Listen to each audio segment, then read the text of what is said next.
Hello, ma'am. Welcome to Nine Tickles with Prerak. Thank you so much, Prerak. I love the name Nine Tickles with Prerak. How did you think of this name? So actually, I was discussing this with Govinda sir हाँ. कि मुझे अपना एक talk show शुरू करना है और उन्होंने फिर बोला कि 9 is a numerically very good number and tickle is something जिसके लिए मुझे मतलब ऐसे लगता है कि I am very ticklish. So And ticklish means laughter. ticklish means laughter, Yeah. गुदगुदी होना and Yeah. so 9 tickles here stands for not just for the body हाँ. but also for the mind as well. Nice. So that's why. तो हमारा तो basically इसे आगे चलते हैं कि शो में हम आपसे 9 ऐसे सवाल पूछेंगे जो शायद आपको थोड़े से अनकंफर्टेबल करते हैं. अच्छा. हाँ, और अगर अनकंफर्टेबल आप हो जाओ हाँ. तो हमारी जीत है और नहीं हुए तो फिर हम और कोशिश करेंगे. Okay, I would love this challenge. I accept the challenge. ठीक है. हो जाए. सवाल से पहले आपको एक ओथ लेनी पड़ेगी. ठीक है. ये है माइक जो आपके लिए बहुत इंपॉर्टेंट है. बहुत हाँ. तो आपको इसके ऊपर हाथ रख के बोलना पड़ेगा कि मैं जो भी बोलूँगी सच बोलूँगी और जिस सवाल का जवाब मुझे नहीं देना मैं नो बोलूँगी पर झूठ नहीं बोलूँगी. क्या बात है. इसके ऊपर आप ऐसे हाथ रख सकते हैं. अच्छा ऐसे ही. हाँ. ओके. तो मैं जो भी बोलूंगी सच बोलूंगी और जिस सवाल का जवाब मुझे नहीं देना है मैं झूठ नहीं बोलूंगी लेकिन बताऊंगी नहीं. ठीक है. Thank you so much. Thank.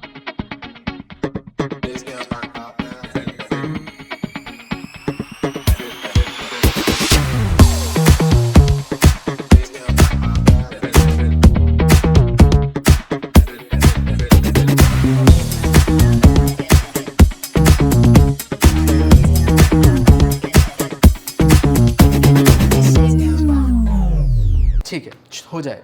तो सबसे पहला सवाल है मेरा आपसे कि शाहरुख और सलमान.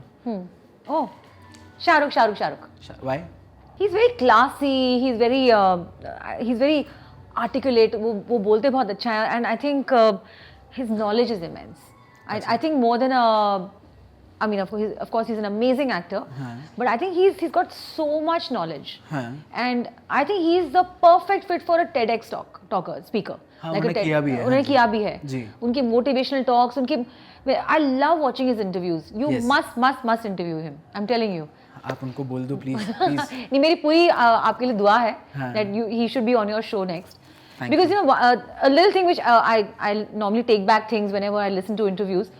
He said कि मैं ज़्यादा सोता नहीं हूँ. I like to be as much awake as possible because I feel why waste this lovely life that has been given to us. Yeah. Which is pretty cool actually. You know that's why he's always on the move. He's always so restless.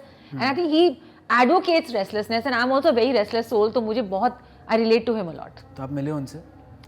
So I met him very fleetingly, of course. Oh. Actually, no. It's a very important meeting. He gave me an award, the Sahara Sangeet Award, in San Francisco, where this beautiful music awards were, held. And Shah Rukh Khan gave me the award, and I was so dumbfounded. I didn't know I was getting the award. I was nominated, but I was like flown down there. मुझे शक हो रहा था कि कुछ तो अच्छा होने वाला है. But then getting the award for the best album, best singer, blah blah blah. And then when he gave me the award. His smile, the dimple, मैं तो वहीं well, I was just completely blown away. And when I was giving my speech, I just fumbled and I made so many mistakes. Oh, thank you so much. This is mind blowing instead of saying mind blowing. And I got this from my most favorite. नाम ही भूल गई उनका. You just get so, overwhelmed. Overwhelmed, yeah, exactly. So yeah, that's when I met him for the first time, and he and Rani Mukherjee were on their way to shoot a very important film in New York that time. चलते हाँ. क्या बताओ तुम्हारी knowledge भी बहुत अच्छी है. Shahrukh Khan fan die hard. मतलब प्लीज अगर आप ये देख रहे हैं तो प्लीज आइए मिलिए 2 मिनट दे दीजिए. The coolest SRK. I loved him in Jawan. I loved him in Pathaan. I have to watch Dunki. I have not seen it as yet. But yeah, he's just full of life. He's vibrant. True. मतलब मैं तो first day first show सबका ही देखता हूँ. But ऐसा नहीं कि I really like Salman also. But Salman is the silent. He's a man of few words. I feel even though he speaks in Big Boss, but it's just that I can't connect उनका काम है because शायद. he's pretty cool. In a personal aura, I think he speaks less. Yeah. तो इसी से चलते हैं हम अपने फर्स्ट टिकल की तरफ. Okay. तो आपने बहुत सारे स्टेज शोज किए हैं, आपने बहुत सारे गाने गाए हैं, आपको बहुत सारे अवार्ड्स मिले हैं, आपको शाहरुख सर ने अवार्ड दिया है. बहुत सारे नहीं मिले. बहुत सारे मिल जाएंगे. गिनती की मिले मुझे. तो जब भी आप स्टेज पर आने वाले होते हो तो सब लोग आपका इंट्रोडक्शन देते हैं या सब लोग आपके बारे में कुछ लाइनें कहते होंगे, कोई शायरी करता होगा, आपको क्या लगता है कि आपका बेस्ट इंट्रोडक्शन क्या है? अगर किसी को Shibani as a human, as an इंसान की हाँ ये आने वाली है इस रूम में या स्टेज पे, तो वो क्या बेस्ट चीज़ होगी अगर आपको डिफाइन करना? मैंने ना अपना एक हैशटैग निकाला था और कोशिश तो कर रही हूँ कि वो थोड़ा पॉपुलर हो जाए, कि शिबानी की वानी। मतलब Shibani actually is a Bengalised version of the name Shivani. तो मेरे नाम का मतलब है शिव की वाणी, and I am a Shiv bhakt. So basically it's all about vani, मतलब हम जो बोलते हैं, हम जो गाते हैं, जो हमारी वाणी होती है।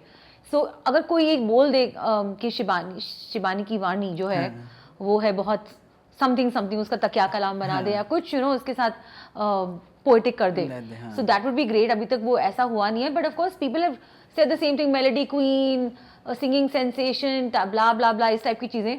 But I think more than all of that, I'm a singer and a musician. I play the guitar, I compose music, I write music, and I also sing. So I think like this say that we have a musician extraordinaire coming up on the stage, or a complete musician. That would be a fantastic. आपके लिए शिबानी की वाणी ऐसा कुछ? ये आपने बोल दिया, बस ये चाहिए मुझे। हाँ, काश कोई सुन रहा हो तो फिर सब सुनेंगे। हाँ, सब सुनेंगे। हाँ, जब सुने तो फिर यही हो जाए। तो आपने बोला कि आप शिव भक्त हैं, but obviously when I was reading तो पता चला कि आप बुद्धिज्म में मानती हैं। Yes, I have practiced Buddhism for many years. I think 20 years almost. Okay. So it's Buddhism is not a religion. To me, it's a way of life. Okay. उसमें क्या है कि Buddhism is about a very good formula. Okay. That you believe in the theory of cause and effect. Okay. कि जो भी आप action करेंगे उसका रिएक्शन होगा, उसका इफेक्ट होगा ही होगा। Like it's a very simple thing. Simple rule. So Buddhism is all about that. कि आप जो कर्मा करोगे, जो अभी आप सोच भी रहे हो, जो कुछ भी कर रहे हो, उसका फल मिलेगा ही मिलेगा, चाहे अच्छा चाहे बुरा, whatever, it depends on what you're doing. So that's what I love about the simple theory. It's called the Lotus Sutra. So I've studied and और मजे की बात ये है कि Buddhism emanated and originated in India. हमारे गौतम बुद्धा ने ही तो लोटस सूत्रा का पूरा डेफिनेशन दिया और ओरिजिनेट यहीं से हुआ। बट ये 13th century AD में जब Nichiren Daishonin from Japan, he was touring India, तो उनको he came across and discovered this beautiful philosophy of life. तो उन्होंने जाके इसको जापान में popularize किया, and now it's all over the world. I mean, it's everybody from all over the world wants to practice and is practicing Buddhism, because Buddhism is a way of life. It's not कि ये religion है कि हम पूजा पाठ कर रहे हैं. It is just the Lotus Sutra के जितने भी elements हैं, आप उनको अपने everyday life में लेके आए. Like you pray for others.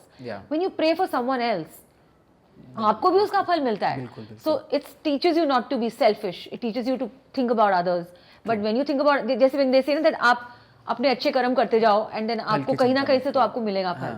So it's very similar to that. So it really focuses on very nice, if you can read up about it, and people who are watching us today, there are some amazing Lotus Sutra elements which will definitely enhance and optimize your life.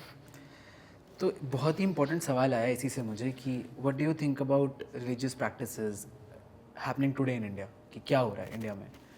मतलब आपको क्या लगता है कि because जो आप बोल रहे हो मैं चाहता हूँ कि वो लोग फॉलो करें, तो अभी जो हो रहा है उसके बारे में आपके क्या ख्यालात हैं? Actually I am loving the fact that Ram Lalla finally Ayodhya आ गए, because I am a huge mythology fan. और मैं बिलीव करती हूँ कि ऐसा हुआ था, क्योंकि मैंने हाल ही में रामायण दोबारा से देखी. पुनीत सार जी ने डायरेक्ट करा है, प्रोड्यूस करा है ये play, and I really recommend it to everybody. जरूर देखिए, क्योंकि आपको एक बहुत अच्छा पर्सपेक्टिव मिलेगा about Ram, about even Ravan. Ravan भी उतने बुरे नहीं थे. वो उन्होंने जन्म इसलिए लिया था because he wanted to show people that ये इवल है. तो क्योंकि मैं राम के बहुत ही इंटेलेक्चुअल थे, बहुत ही ज्ञानी थे वो. So it is a very interesting face of उनके बीच में जो होता है. And everything happens for a reason. कि राम और सीता और लक्ष्मण went into exile, वो उनको वनवास हुआ 14 साल का, उसके पीछे भी एक रीजन था, ताकि वो वहाँ जाके इवॉल्व हो जाए. तो मेरे बहुत each time I watch it, I don't get tired. I interpret something different from it, you know. So I think जो हमारे देश का जो बेसिक जो कल्चर है, this is our culture. The Vedas, the Upanishads, and but I think I also believe in democracy and secularism. तो secularism बहुत important है. And हमारे जो I think हमारे जो minority minister हैं नकवी जी, मैं उनको बहुत अच्छी तरह से जानती हूँ, और वो he goes to the temple also, he goes to the mosque also, he goes to the church also. And Shahnawaz Hussain जो बीजेपी के मेंबर हैं, उनकी जो वाइफ है वो मेरी बहुत अच्छी दोस्त है, वो हिंदू हैं. तो ऐसे होना चाहिए. Kabir Khan is married to Mini Mathur, who is very dear friend of mine. So this is the way it should be. It should not be कि मैं हिंदू तो मुस्लिम तो हम एक दूसरे के साथ हमारी दुश्मनी होनी चाहिए. No, why? We are all, it should be the brotherhood of mankind of a thing, you know. United ढंग से रहना चाहिए. मतलब मैं तो इतना बोलता एंड एवरीबॉडी शुड सेलिब्रेट. हम राम को सेलिब्रेट कर रहे हैं. और मुझे बहुत अच्छा लगा कि शाहनवाज जी, नकवी जी, सब भी थे यू नो वहाँ पे थे, और वो भी आरती कर रहे थे. It was so beautiful, it was so overwhelming. ऐसे ही होना चाहिए. आपने ऑक्टेव पे गाना है, ऑक्टेव म्यूजिक पे? ऑक्टेव म्यूजिक पे नहीं आया ये अभी फिलहाल, तो मेरे यूट्यूब चैनल पे आया है, राम आएंगे. हाँ जी. It's a very popular traditional bhajan, but that was my little tribute. आप अगर हमारे लिए 2 लाइनें जरूर, तो गिटार हो जाए तो उसके साथ. अच्छा, क्योंकि मैंने भी गिटार के साथ ही किया है वो गाना. राम आएंगे तो अंगना सजाऊंगी, दीप जला के दिवाली मैं मनाऊंगी. राम आएंगे तो अंगना सजाऊंगी, दीप जला के दिवाली मैं मनाऊंगी. मेरे झोपड़े के बाग आज खुल जाएंगे, राम आएंगे. मेरे झोपड़े के बाग आज खुल जाएंगे, राम आएंगे. राम आएंगे, आएंगे, राम आएंगे. राम आएंगे, आएंगे, राम आएंगे. हे राम, हे राम, हे राम, हे राम. वाह. ओके, एकदम ऐसे भक्ति वाला माहौल हो गया. ऐसे लग रहा है राम जी आ गए हैं. है ना.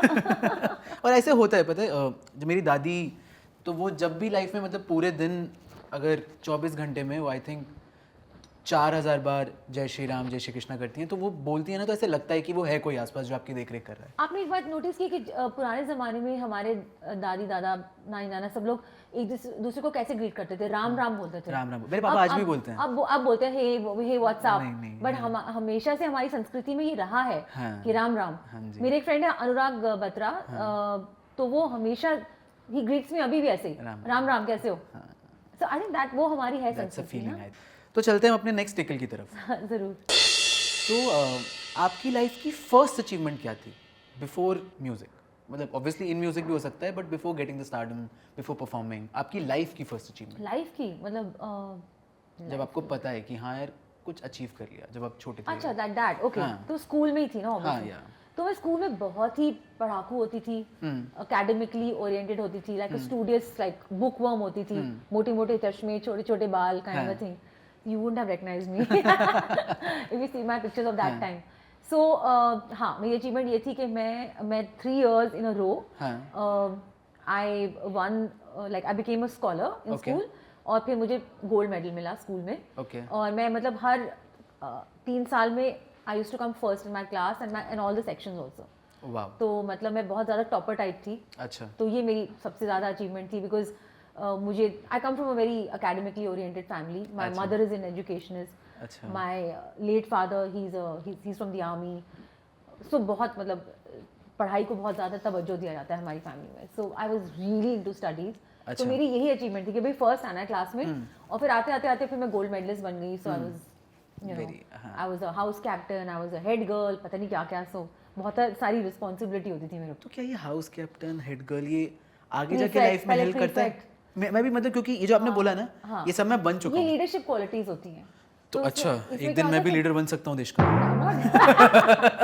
नहीं, मुझे देश का लीडर नहीं बनना, but I think we are all leaders in our own right. जैसे आप ये शो बना रहे हैं, तो आप यू लीडिंग द शो, या जब मैं परफॉर्म कर रही होती हूँ स्टेज पे, I am leading the show by being the lead singer. So हर एक चीज़ में आपकी leadership qualities definitely they help you. और स्कूल में और कॉलेज में जो आपने सीखा है, I think it really comes into play. या कभी ना कभी कुछ ना कुछ. Every juncture of your life. तो जैसे आपने बोला फर्स्ट अचीवमेंट के बारे में, आई नो आपने लाइफ में बहुत सारे फर्स्ट किए हैं. तो आप एक बार अगर बताएं उनके बारे में. ऑब्वियसली हमें तो मतलब जानने में बहुत मजा आता है. Okay, so I can very proudly say that I was the first female singer. I don't know about the South India or East India, but definitely North India to start playing the guitar and performing with it. Okay. मतलब जैसे ना बिल्कुल धमाके के साथ I used to perform. Yeah. And people used to be like shocked. ये क्या हो रहा है? जैसे as if a woman is shooting a gun kind of a thing. So that was one thing which people used to call me the girl with the guitar, the girl with the green guitar. I used to have a green guitar that time. So एक तो वो first रहा मेरा. And I think आगे जाके फिर of course मैंने artist allowed हंगामा के साथ. I was the first artist to do a web cert. Web cert. Yes. Okay. And then I was the first artist last year to do the first concert in Metaverse.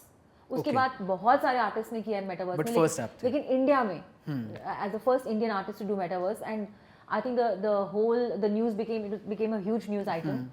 And I was the first artist or singer or musician who introduced the effect of vocoder, जो आपने मेरा song सजना में सुना होगा. सजना, that little thing. So I experimented with that because I had gone to UK to make the track and all of that.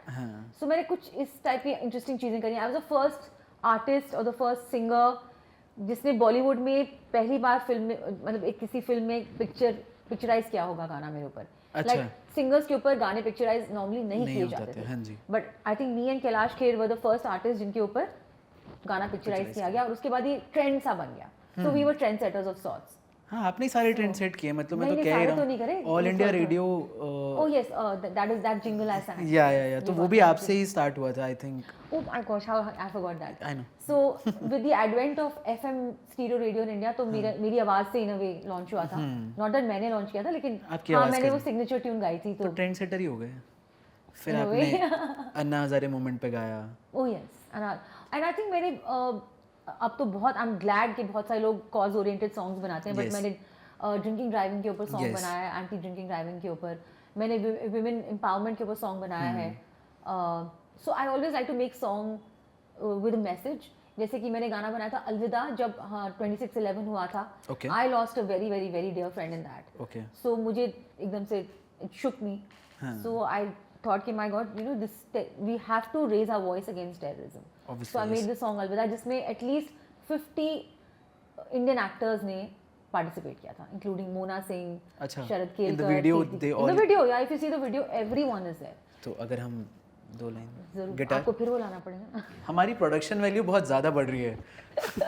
So this is a song called Alvida, और मतलब Alvida to terrorism and Alvida to all those innocent lives which we lost without any rhyme और reason. Okay, so ये गाना जरूर देखिएगा जाके. I would really request all of you to watch the song on YouTube Alvida. And सबका इसमें contribution है. I thank all the actors, all the all my friends from the industry who participated in it to support this cause. हो चली जाऊं बदन से जुदा, मिट गए हम कभी ऐ खुदा.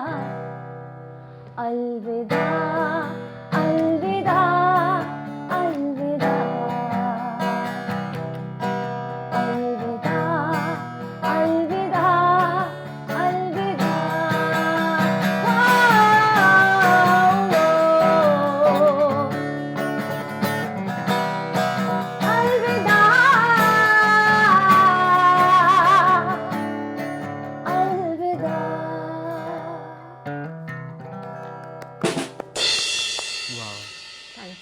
बहुत ही खूबसूरत गाते हैं. Thank you so much. You're welcome. My composition and I hope that ये आवाज़ सब तक पहुँचे और all Wars should and across the world. है ना? कैसे बजाते हैं? मैं एक दिन सिखा दूंगी आपको. नहीं, मेरे को इतना आता है, पता है. हाँ, not bad. Thank you. Not bad at all. आप में पोटेंशियल है. तो एक्चुअली मैं देख रही हूँ इनकी एक्सरसाइज होती रहेगी. बार बार ये गाने को कहेंगे, फिर आप लेके आएंगे गिटार, फिर रखेंगे, फिर लेके आ जाएंगे. हाँ, एक्चुअली मैंने गिटार सीखा था बचपन में, और मेरे को ऐसे 8th क्लास में गिटार, कैसियो, फ्लूट, इन सब की क्लासेस होती थी. अच्छा. समर ब्रेक में. तो मैंने सब कुछ सीखा था और मेरे को अवार्ड भी मिला था. बट उसके बाद फिर आवाज़ बदल गई और उसके बाद सब बर्बाद हो गया. बट कोई बात नहीं. तो अब हम चलते हैं अपने थर्ड टिकल की तरफ. और ये बहुत ही इम्पोर्टेंट टिकल है कि सवाल बहुत सिंपल है कि आपकी लाइफ का सैड मोमेंट क्या था जहाँ आप उदास हो गए कि यार बहुत सारे सैड मोमेंट्स हुए हैं और saddest was of course when I lost my father you know last year. So that was the saddest moment for a daughter to lose her father is the saddest thing. उससे और कोई saddest चीज़ नहीं होती when you lose your parent. तो क्या आपका और उनका कोई गाना था फेवरेट? I think उनको मेरे जितने भी सूफी सॉन्ग्स थे वो बहुत पसंद थे. He used to like my singing style in folk, in ghazal. उनको उस टाइप का म्यूजिक बहुत पसंद था. And of course he was an army officer. तो फिर जब भी मैं आर्मी के लिए परफॉर्म करती तो when I used to sing patriotic songs, he used to love that. तो आपके डैड के साथ कोई ऐसी मेमोरी जो बहुत सारी मेमोरीज हैं because of his you know being in the army we used to travel so much. My most special memory is Kashmir. मेरा बचपन कश्मीर में गुजरा है thanks to my father. So जब भी मैं कश्मीर के बारे में सोचती हूँ I can only think of my dad. It's only because of him that I got to live and experience the beauty of that place. अभी मैं रिसेंटली गया था Kashmir with my friends. And I think उससे सुंदर कुछ नहीं है India में. जन्नत सच में उसे जन्नत. हाँ ट्रू. बिल्कुल. बहुत ही खूबसूरत. तो कश्मीर और आपको कहाँ घूमना पसंद है? मतलब इंडिया में ऐसा कुछ है स्पेसिफिकली या बाहर कहीं भी favourite destination? So I think मेरे ब्लड में एक नोमैडिक फील आ चुका है जब बचपन से because we been every 3 years we used to be posted in a different place. Be it Assam, Calcutta or you know Delhi. Last posting was Delhi of course. And Kashmir as I said. तो उसके वजह से एक nomadic मतलब एक nature बन चुका है मेरा. वैसे भी मेरी by virtue of my profession मैं इतना ट्रैवल करती ही रहती हूँ because of my shows and stuff. But वैसे भी मुझे ट्रैवलिंग बहुत पसंद है because it enriches you. So मुझे कहीं भी I mean it doesn't matter right. So recently I was on a cruise. I was performing on a cruise. So हमारी क्रूज गई from Mumbai to Cochin to Lakshadweep. Wow okay. It is a beautiful place. So performance तो मेरा cruise पे था but जब हम we were docking at different places it was lovely. Then of course I love Goa. I think I love the hills the most. अभी मैं recently Nainital Jim Corbett इस ठंडी में होके आई हूँ. It was really cold but it was really enjoyable. Really nice. तो आप दिल्ली से हो? I am from Delhi. Yes. Delhi की कुड़ी. सेम. दिल्ली का मुंडा. कोड़ा वर्ड नहीं, मुंडा. लगता है you got the Delhi out of you. I think मैं कोशिश कर रहा हूँ थोड़ा थोड़ा क्योंकि वो आवाज में वैसा आ जाता है. हाँ. तो आपने वहाँ पे एक बैंड शुरू किया था. क्या था वो बैंड? कैसे शुरू हुआ? Used to perform. So Black Slade. Yes. Yeah. Oh my gosh, that was my most favorite time of my growing years as a musician. क्योंकि वो बैंड जैसे मतलब आजकल हर एक चीज़ इतना इलेक्ट्रॉनिक हो गया है right. You even today even in the bands you have a lot of sample sounds coming out which is a need of the hour. आपको चाहिए because the generation wants to hear that strange sound. But हमारा sound बहुत ही organic होता था. Like we had a musician who was a bass guitarist अलग, lead guitarist अलग, acoustic guitarist अलग, मैं दूसरी third second acoustic guitarist, keyboard player, piano player, saxophone player, trumpet player, drummer, सब लोग. and I used to also play the maracas. So yeah, that was like really what I would call real music. And we used to sing all classic rock songs.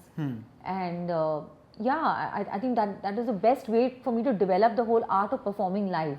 True. So yeah, बहुत मजा आता था. We used to rehearse in a shed. कहाँ पे? दिल्ली में एक जगह Jamrudpur. Yeah, I know. तो वहाँ पे एक shed को हम हायर करके वहाँ पे rehearse करते थे because there wasn't, now there are jam pads and rehearsal rooms and whatnot. Things have become so cool. But we used to find this little shed, haunted shed kind of a thing. तो वहाँ पे rehearse करते थे हम. दिल्ली हाट में अभी भी होता है. हाँ. दिल्ली हाट INA में there are 2 sheds, Pitampura and INA. हाँ. वहाँ पे अभी भी ऐसे jam pads हैं, jam pad नहीं sheds हैं. Sheds हैं. Open shed जहाँ पे लोग perform practice करते हैं. So it's a great place. अभी भी दिल्ली जाओ, ओह. Yeah. So दिल्ली का खाना या बॉम्बे का खाना? दिल्ली का खाना. क्या पसंद है आपको? कुछ भी. Specifically. आप पंडाल रोड गए हो? मैं तो पैदा ही मतलब मैं पैदा कहीं भी हूँ. गुलाटीज का जो बटर चिकन है ना वैसा बटर चिकन इस पूरी ब्रह्मांड में नहीं मिलेगा आपको, है ना. और उसकी dal makhani everything is so amazing, yummy. मुंह में पानी आ गया. हाँ. तो Neeraj Shridhar sir. Very well, we have done so many shows together. So अब मैं बॉम्बे में 2 साल से दिल्ली का खाना ही नहीं मिल रहा है और यहाँ पे खाना अब धीरे धीरे मेरे को ढूंढने लगा हूँ स्पॉट्स. तो he told me there is an app जो कि दिल्ली से खाना यहाँ बेचती है. What? तो अगर आप आज ऑर्डर करोगे तो एक दिन छोड़ के नेक्स्ट डे मॉर्निंग वो आ जाएगा। पर वो स्टेल नहीं हो जाएगा? नहीं, वो फ्रीज करके भेजते हैं। ओहो, मैंने पिंडी के बटर चिकन और छोले भटूरे, एटलीस्ट फ्लेवर तो वही रहेगा। हाँ, वो फ्लेवर के लिए, बिकॉज यहाँ पे सब कुछ खुला है। हाँ। अब बहुत सारे छोले भटूरे के आउटलेट खुले हैं, बट वो टेस्ट नहीं आता। बट फिर जब से उन्होंने मुझे इंट्रोड्यूस कराया, ओहो, मेरी जिंदगी यहाँ से यहाँ चली गई है। वाह, गुड फॉर यू। यस, मैं कहूँगा आप भी ऑर्डर करना। ओके, मतलब आप ट्रैवल ही कर लेते हो, आपका तो। मैं तो बस एक हफ्ते यहाँ, दूसरे हफ्ते वहाँ। तो अब हम चलते हैं अपने नेक्स्ट टिकल की तरफ, और ये बहुत ही ज़्यादा इम्पोर्टेंट है, तो आपको सोचना पड़ेगा और हमको बताना पड़ेगा कि क्या हुआ था। ओह, आपकी लाइफ का सबसे बड़ा गिल्ट क्या है? ओह गॉश, हमने बोला ही था हम अनकंफर्टेबल करेंगे। सबसे बड़ा गिल्ट, मुझे लगता है कि everything happens for a reason. मैं दूसरी फिलॉसफी में बिलीव करती हूँ, but so I feel that okay, I move to Bombay. अचानक मैंने डिसीजन लिया that I should move to Bombay, but क्या है कि जब से I move to Bombay, I got one foot in Delhi, one foot in Bombay. Okay, तो ना मैं इधर की हूँ ना मैं उधर की हूँ। अच्छा, so I feel guilty that I still retain my my place and everything in Delhi also, and my house here, so handling two homes, and sometimes you feel that मैं बॉम्बे को belong करती हूँ कि दिल्ली को। So I feel guilty about this movement. Either I should have moved here completely, or I should have just stayed back in Delhi and come here only for work. True. So अभी मेरा बहुत tough है ये life, trust me, it's like a split personality life. मैं यहाँ पे आती हूँ तो बिल्कुल यहाँ की हो जाती हूँ, फिर मेरे दिल्ली वाले फ्रेंड्स मुझे बोलते हैं तुम तो याद नहीं करती हमें। When I go to Delhi, I completely मैं वहाँ में ढल जाती हूँ, kind of a thing. So I don't know, I sometimes feel guilty about this because I just made my life very stressful and very hectic. But इसका भी एक upside ये भी है कि you have the best of both worlds, और मैं कभी बोर नहीं होती। हाँ, कुछ I ना can कुछ never अलग be हो bored, जाएगा। no, in a condition like this. Yes. But yes, it's quite harrowing. But दिल तो दिल्ली में ही रहता है ना। दिल्ली में भी, but I love my friends in Bombay, यार। अच्छा, तो I love my friends in Bombay. I love the life here. People are so professional. यहाँ पे चीजें इतनी अच्छे से होती है, smoothly flowing. People in Delhi are a bit laid back. So उसका मजा एक अलग है। आप वहाँ पे पार्टी करो, enjoy करो, पर वहाँ पे लाइव शोज का बहुत मजा है because people love to come for the live gigs there. Yeah, so दोनों जगहों की अपनी कुछ खासियत होती है, बट फॉर मी ना ये से बंट के रहना बहुत मुश्किल है। It's like, so this is one guilt. मैं समझ सकता हूँ थोड़ा थोड़ा। And sometimes on the personal front I think that यार मैंने शादी नहीं करनी चाहिए थी। आई शुड हैव जस्ट, अच्छा, मैं बहुत ही, I am a very free spirited soul. कभी यहाँ चले गए, कभी वहाँ चले गए, and so when you're married, you are in a responsible this thing. You are in a you have to think for two. Yeah, for two, and then you have to be answerable kind of thing. तो वो कभी लगता है यार ना ही करती तो life अच्छी चल रही थी। But then of course इसके भी upsides हैं। I don't want to sound boring, but yeah, since you asked me the question, मैं आपको बहुत ही सच्चाई से बयान कर रही हूँ अपने आंसर्स। सब चीज़ों की दो साइड है, बट हाँ, हमको कैसा फील होता है उसके बारे में, दैट इज द शो। तो इसी से चलते हैं अपने नेक्स्ट टिकल की तरफ। हाँ, कि आपकी लाइफ में ऐसा कौन सा इंसिडेंट हुआ जिसने आपको एज एन इंसान बदल दिया, कि आप किसी चीज़ के बारे में ऐसा सोचते थे, अब आप ऐसा सोचते हो? अभी तक तो ऐसा इंसिडेंट नहीं हुआ, टू बी ऑनेस्ट। कुछ नहीं हुआ कि आप बदल गई मैं, मतलब ऐसे। सो फॉर एग्जांपल कि आप पहले maybe when you were 18 19 तो आप पेरेंट्स कोई फ़र्क नहीं पड़ता, but then something happened and you realise कि oh no, my parents are important, something like that for anybody, for example marriage, whatever. So I think I've had a lot of family, I still have, and family values is something that I'm born and brought up with. तो इसमें ऐसी कोई बदलने वाली बात नहीं। मैं शुरुआत से अपनी बहुत ही फैमिली ओरिएंटेड हूँ, बट मैं बहुत इंडिपेंडेंट भी हूँ। So my parents have taught me to be very independent, so I have travelled the world alone. मैं अभी रिसेंटली अमेरिका के 6 शहरों में अकेले ट्रैवल किया मैंने, बिल्कुल अकेले। I mean it's very exciting because you get to learn and meet new people and get to discover yourself. True. So yeah, maybe something which changed me as a person was, पहले मैं बहुत dependent हुआ करती थी कि नहीं कोई मेरे साथ होना चाहिए यार, ऐसे like that. But no, I think you should be alone. You should try and discover the strength within you कि आप कितने powerful हो. We all are very powerful यार. Yeah. We feel weak कि नहीं I won't be able to do it. So that's something which try करना चाहिए सब कुछ। Yeah, you should want travel the world alone. एक बार लाइफ में बैकपैकिंग जाओ और एडवेंचर करके आओ अकेले। ठीक है, तो अब हम जाएंगे। कुछ तो प्लान करना पड़ेगा, मतलब क्योंकि अभी हम और भी काफ़ी लोगों से हमारी बात हुई है, सब ने मुझे बोला है कि travelling is something which everyone loves.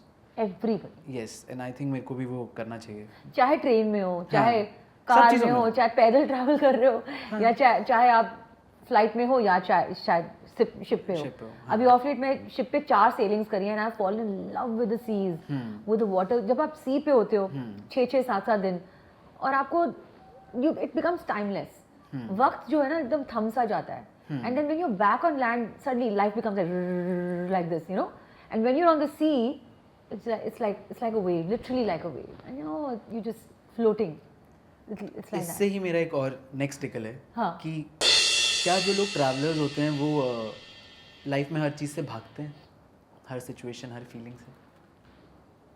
क्यों भागेंगे? पता नहीं, मैं पूछ रहा हूँ क्योंकि कुछ नया होता रहता है तो वो भाग रहे होते हैं ना कि अच्छा ये हो गया, चलो नेक्स्ट नेक्स्ट नेक्स्ट, तो वो बहुत सारी चीज़ों को सप्रेस कर देते हैं कि नहीं यार कोई बात नहीं, बाद में सोचेंगे, Put it under the put another carpet. Carpet. या So traveling की वजह से ये तो होता है that there is you're right, you escape into different realms, different zone. आप एक different zone में चले जाते हो, फिर आप भूल जाते हो कि अब वहाँ पे ये प्रॉब्लम चल रही थी, तो you're living many lives together kind of a thing, जब आप यहाँ से वहाँ ट्रैवल कर रहे हो। So मेरा दिमाग भी बहुत चल रहा था कि when I come back from here I have to pack for this city, so I have been in from 36 degrees to 6 degrees, so you just, but I think it's very healthy because आप कुछ negative नहीं सोच पाते हो। True. आप सिर्फ ये सोचते हो कि मेरी पैकिंग में मेरे कपड़े कौन से होने चाहिए, मेरे अमेनिटीज क्या क्या मेरे साथ होनी चाहिए, blah blah blah. So then you become a very savvy traveler.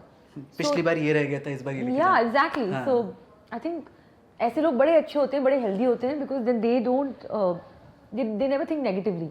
वो कुछ षड्यंत्र नहीं रचते, वो षड्यंत्र नहीं रचेंगे आपके अगेंस्ट। उनके पास उस चीज़ के लिए वक्त भी नहीं है। Yeah, exactly. वो अपनी लाइफ जी रहे हैं। Yeah, I think travelling is important. very important. It's हाँ, imperative.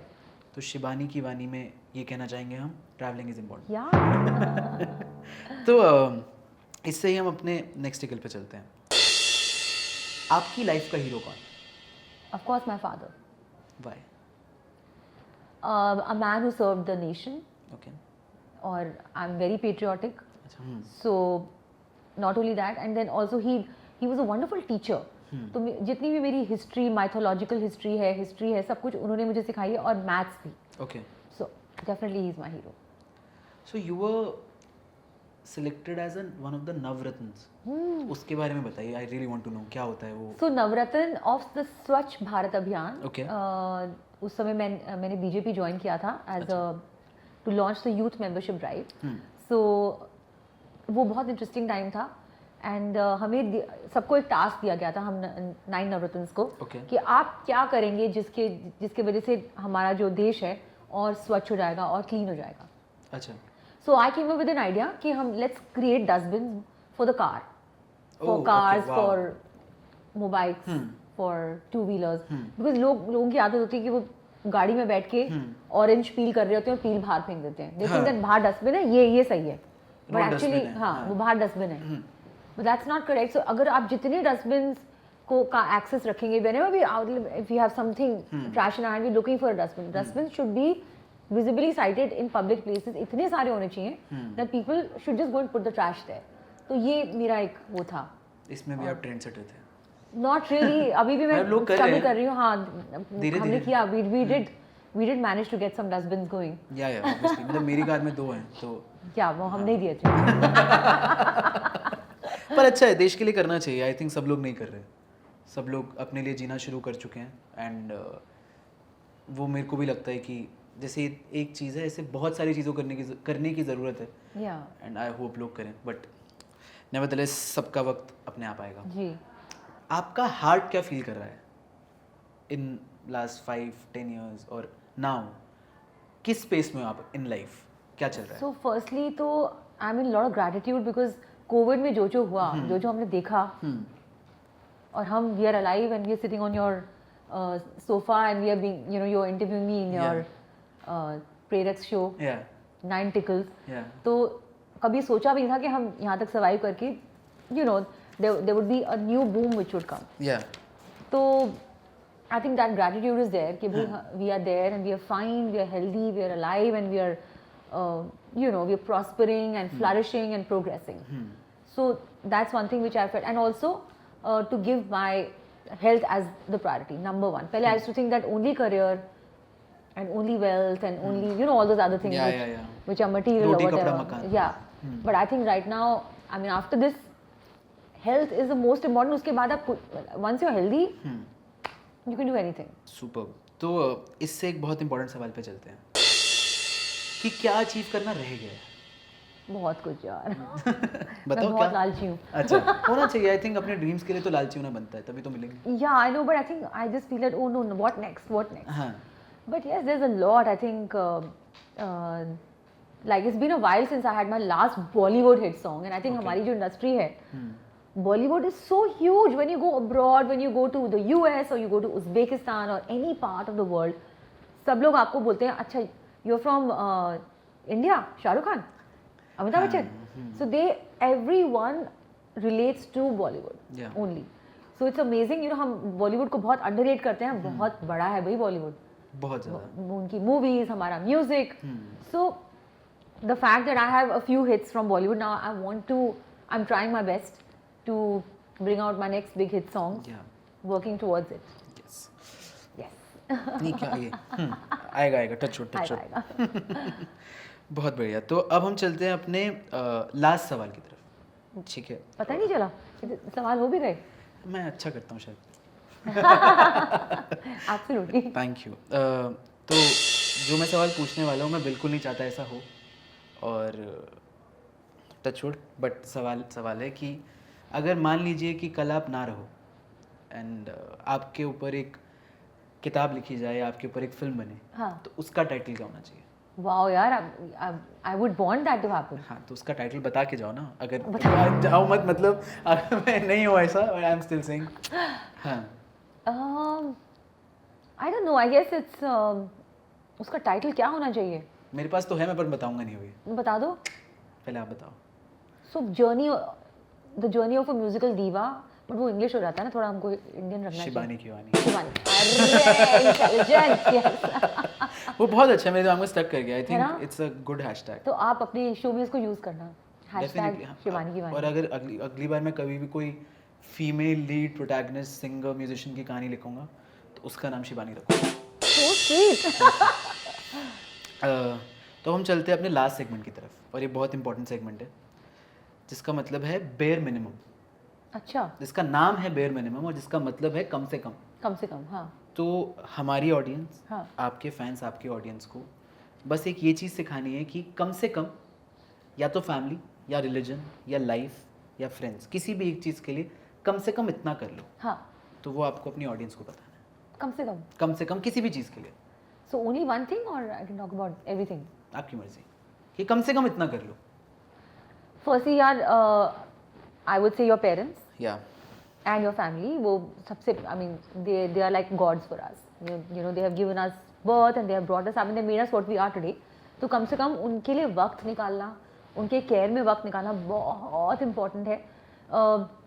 मेरा दिल दहल जाता है जब भी मैं ओल्ड एज होम्स जाती हूँ. मैं अक्सर अपने बर्थडे को सेलिब्रेट पता कैसे करती हूँ? I go to an old age home and I celebrate and cut the cake with all those old people who have been abandoned by their children, by their sons and daughters. It's so unnerving. It's so disturbing. और फिर उनके लिए गाओ वो जो कुछ पल मिलते हैं जहाँ पे मुझे लगता है कि I can bring a smile on their face. भाई, we as children we need to bring that smile on our parents' face forever. ये कम से कम हम कर सकते हैं उनके लिए. सुपर. एक चीज़ मेरे को और भी पूछनी थी. आपके शूज़ बहुत अच्छे लग रहे हैं. Thank you. I love wearing very jazzy shoes. तो हम ना एक गेम खेलते हैं. अच्छा, शूज के बारे में? नहीं. अच्छा. तो ना मैं आपसे कुछ 30 नहीं, मैं आपसे कुछ वर्ड्स फास्ट बोलूँगा और आपको फास्ट उनका आंसर करना है. सो इफ आई से adventure, you will say travelling for example. हाँ. तो अगर आप कहीं भी अगर आप रुके या आपने 2 सेकंड ज़्यादा टाइम लिया, so you have to give me your sneakers. ठीक है? अच्छा. Oh, these sneakers you want? हाँ. No problem, मेरे पास बहुत हैं घर पे. हाँ, तो कोई भी एक स्नीकर्स आई चूज. ठीक है. So are you ready? हाँ, एक minute, let me just brace myself. हाँ. Yes. तो basically I have to come up with a. So जो भी आपकी, मैं I'll just से अ वर्ड एंड जो भी आपके दिमाग में आ रहा है आपको बोलना है. ठीक है. अगर आपने 2 सेकंड से ज्यादा वेट किया, यू लूज. ओ गॉश, एक मिनट. हे भगवान. जय श्री राम, जय श्री राम, जय श्री राम. ठीक है, रेडी? हाँ. So 1 2 3. Food. Hungry. Family. Love. Work. Passion. Companion. Love. Guilt. Sorry. Mistake. Sorry. Love. Passion. Dependency. Not happening. Films. Addiction. Music. Addiction. Holiday. Enjoyment. Favourite subject. History. Pets. Love. Book. Addiction. First job. Unforgettable. Childhood. Amazing. Hobby. Too many. Kids. Not even one. Drink. No. Peace. Need. Colour. Red. Nickname. Sonu. Breakfast. Idli sambar. Hidden talent. Mimicry. Sports. No. मैं हार गया. Shoes नहीं मिलेंगे मेरे को, but you did well. मैं फिर भी आपको दे दूंगी शूज. Oh, super. बहुत सारे शूज हैं. तो इसी नोट पे हम अपना आज का शो एंड करते हैं. Thank you so much ma'am for giving us you time. Most welcome. मुझे बहुत मजा आया. टू बी ऑनेस्ट, बहुत बहुत मजा आया मुझे. Thank you so much ma'am. Thank you. Thanks.